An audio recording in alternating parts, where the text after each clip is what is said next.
Hi friends, my channel is called Minivan Muse.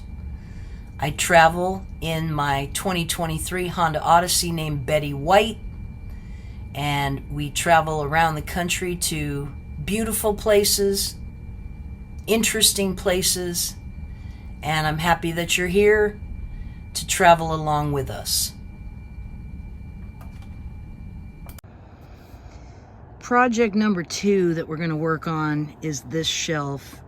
This shelf hanging up here is fantastic. It holds my window covers, my sheet pan, my collapsible sink. But I bought it in white and I tried to paint it black with some really crappy paint, and it's real sticky and gross. So I'm going to take it down, get another shelf, and spray paint it black, which would get a nicer black finish. And then this little piece of wood, I'm gonna zip tie it, and that keeps stuff from flying forward if I brake hard. The stuff fits up there pretty snugly, but this little piece of wood would just give me a little added protection. And it would also, since I'm going to get some black spray paint, I could also spray paint that little piece of wood black. I have a nice new shelf. It also came in white, but I bought some spray paint, and well, there might be a few white spots. It's fairly black, and now it's ready to go back up on the ceiling. The other thing I took down was, don't laugh, this really chintzy curtain rod that goes across the front with curtains to give me privacy. This was also white, so since I had a can of spray paint, I spray painted this black.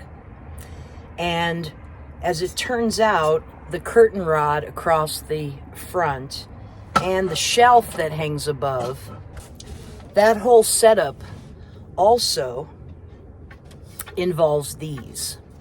These are 4-foot long dowels, wooden dowels, painted black with little stoppers at the end. And I use these kind of as a rail system. There's a guy named Little Camper. You might want to check him out on YouTube. He's pretty awesome. Guy in Japan. And he's got a Toyota Hayase, and he has this really cool rail system, and I got this idea from him. His is metal and affixed to the van. Of course, I don't want to do that because this is a no build. So I bought these wooden dowels. So the wooden dowels have to go up, and they help to affix the shelf to the ceiling. And then the curtain rod has to go up first because these wooden dowels go underneath them and in a manner support them. So now I'm going to put the whole thing back together. And the thing that helps me do that is zip ties. I got these heavy duty black zip ties. The only problem is they only had big long size ones, so I'll use them and then of course cut off the what remains. So that's the project for today. So let's get started. So the first thing I'm going to do, and you know, someday I might like to see if I can come up with something better than this cheap old curtain rod. The reason why it works for me is because of the ends. They have to fit into the trim there between the driver's side and the second row seat. You'll see in a minute, but I had to bend it and then flatten out this part that was originally kind of curved in like this so that it can fit into that trim snugly. So before I put that up, we of course want to put the curtains in. These are fairly inexpensive blackout curtains from Walmart. I might have talked about this in a previous video, but I tried a number of things before I finally went to the curtain rod idea. Tried a bungee, I tried a bendable garden stake, I tried lots of things, and none of it seemed to work very good. This thing works really good. It's just, I don't know if it's the sturdiest, but it's held for, I don't know, 6 or 8 months, so it works pretty good.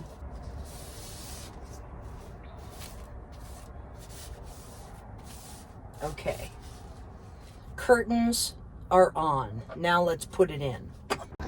I don't want to put any screws in it, so this curtain rod, the end of it right here, is gonna fit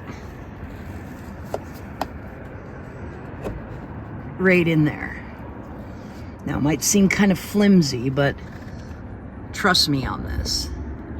See how it fits in there? Then we want to go to the other side.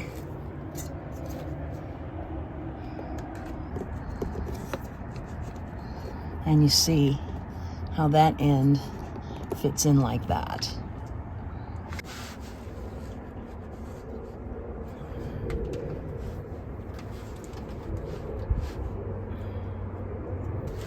Okay. So, curtain is in. That end is there. And this end is in there. Now, it looks flimsy, but you'll see in the next step how it is reinforced. Okay, so the next step is to put in the first of these dowels. Now, we all know that I call these the oh crap bars, right? These bars that people hold on to when someone's driving pretty crazy. And there's one here for the second row seat, and there's also one up here for the first row seat. So we're gonna take the dowel and we're gonna zip tie one end to the passenger side oh crap bar, and we're gonna zip tie the other end to the second oh crap bar. And in the process of doing that, this dowel will hold up this flimsy curtain rod and reinforce it.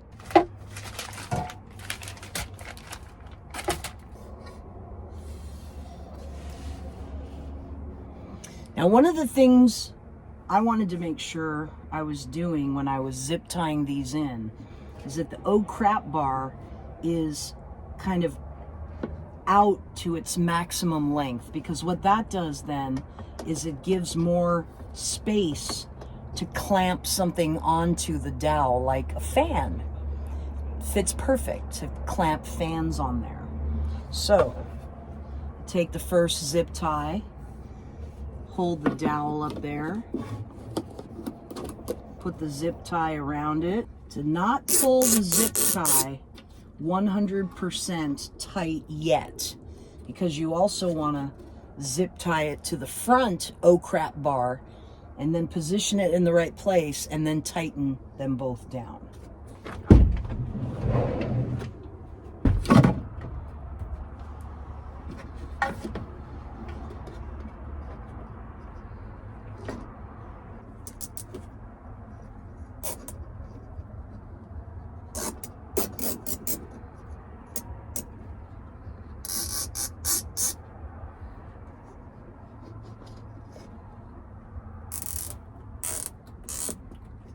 Now you might want to see this front one and the way it looks.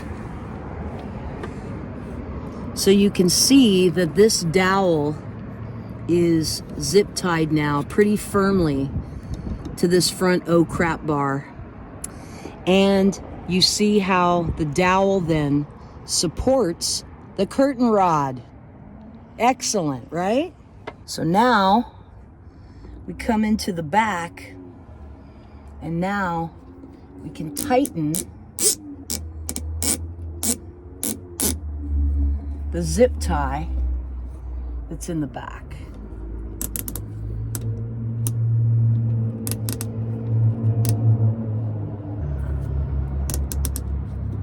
So now you see, hopefully you can see, that the zip tie is tightened up. Not 100%, but 95%. And then the result is there's a length of this bar hanging out the back. And again, this is where I kind of clamp on my fan. I could also clamp on the fan here, so it's right in front of this window. The door's open right now, but if we close it. So variable positions that you can clamp your fan on. Now I'm going to do the other side.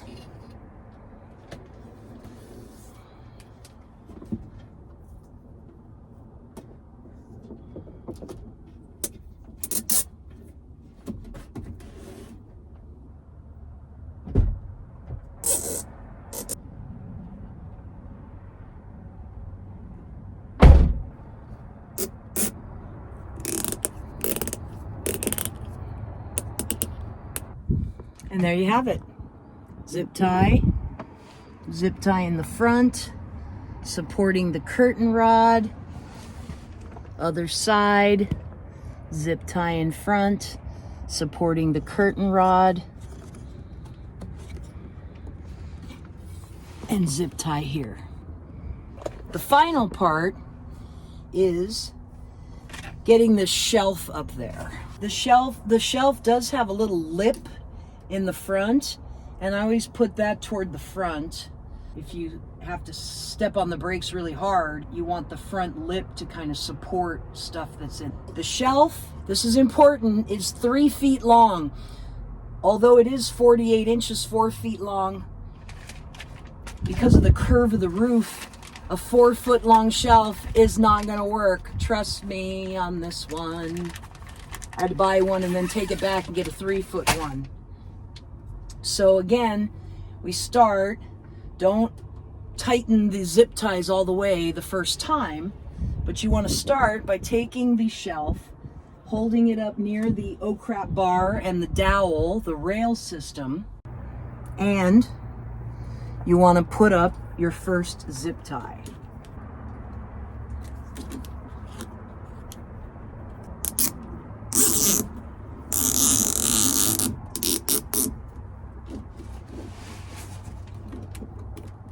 And there you can see.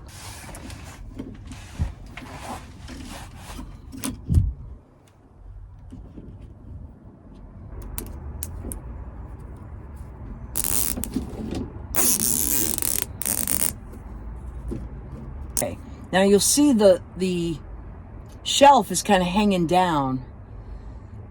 And that's because you need multiple points of attachment.